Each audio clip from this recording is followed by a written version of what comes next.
Nous avions convié aujourd'hui donc l'ensemble des staffs techniques, les attelages qui ont été mis en place pour la gestion de nos différentes équipes nationales à une rencontre initiée par le directeur technique national et ses collaborateurs. Et il faut savoir que c'est une première. En tout cas, depuis 2009, nous n'avions jamais eu, après la mise en place des staffs des équipes nationales, une telle rencontre regroupant la fédération, la direction technique et l'ensemble des attelages de l'équipe A jusqu'aux équipes de petite catégorie en passant par le beach soccer et le football féminin. Je pense que c'est un moment important puisque l'objectif qui est poursuivi à travers cette rencontre, c'est de discuter avec ces entraîneurs sur la mission qui leur est assignée.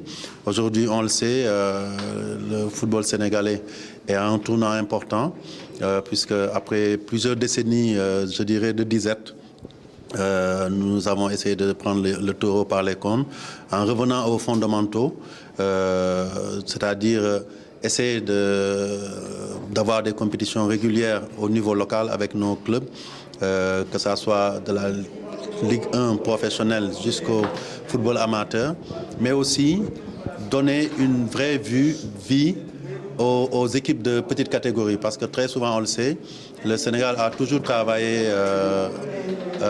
sur un investissement dans l'équipe A à partir des joueurs qui nous venaient de l'extérieur, qu'on appelle communément les expatriés. Et depuis quelques années, nos équipes nationales de petite catégorie, de football féminin, de football spécifique comme le beach soccer, évoluent régulièrement dans les compétitions donc africaines. Je dirais même désormais mondial, parce qu'en 7 ou 8 ans, nous avons pu jouer au JO pour l'équipe U23.